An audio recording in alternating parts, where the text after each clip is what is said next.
कलकत्ता उच्च न्यायालय के यहाँ प्रतिष्ठित रविंद्र भारती विश्वविद्यालय के जोरासांको परिसर में पश्चिम बंगाल की सत्तारूढ़ तृणमूल कांग्रेस से संबंध कार्यालय समेत सभी अवैध निर्माणों को गिराने का आदेश दिया। अदालत ने परिसर को अगले 3 सप्ताह के भीतर पूरी तरह से अतिक्रमण मुक्त बनाने का आदेश दिया। जोरासांको परिसर व्यापक रूप से जोरासांको ठाकुरबाड़ी के रूप में लोकप्रिय है, जो नोबेल पुरस्कार विजेता रविंद्रनाथ टैगोर का पैतृक निवास है। कोर्ट ने कहा कि यूनिवर्सिटी की हेरिटेज कमेटी महर्षि भवन के पुराने स्वरूप को वापस लाएगी।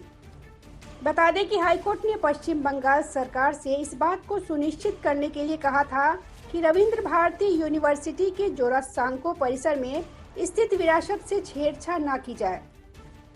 गत दिनों इस संदर्भ में हाईकोर्ट में जनहित याचिका दायर की गई थी, जिसमें आरोप लगाया गया था कि ठाकुर के महर्षि के कुछ भवनों के साथ छेड़छाड़ कर उसे पार्टी कार्यालय के रूप में इस्तेमाल किया जा रहा है, जो कि पूरी तरह से अनैतिक है। आपको बता दें कि महर्षि भवन के बारे में बताया जाता है कि वहां रविंद्रनाथ टैगोर का बचपन बीता है, जहां अब टीएमसी द्वारा पार्टी कार्यालय के रूप में इस्तेमाल किया जा रहा है, जो कि पूरी तरह से गलत है। हाल ही में कलकत्ता उच्च न्यायालय में एक जनहित याचिका दायर की गई थी, जिसमें आरोप लगाया गया था कि जोरासांको ठाकुरबाड़ी के एक हिस्से के साथ छेड़छाड़ की गई थी और उस हिस्से के 2 कमरे लंबे समय से उपयोग में नहीं थे।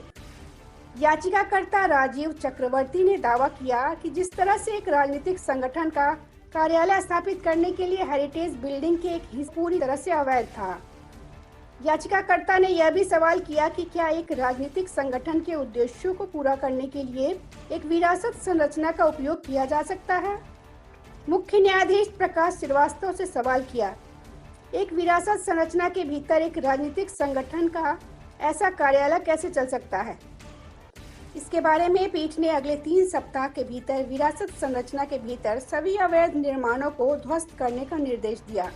बहरहाल अब जब कोर्ट ने इसे ध्वस्त करने का आदेश दिया है, तो ऐसी स्थिति में अब पूरा माजरा आगामी दिनों में क्या रुख अख्तियार करता है, इस पर सभी की निगाहें टिकी रहेगी। लेकिन उससे पहले आप यह जान लीजिए कि वर्तमान में जोरासांको का एक हिस्सा एक शैक्षणिक संस्थान के रूप में उपयोग किया जाता है।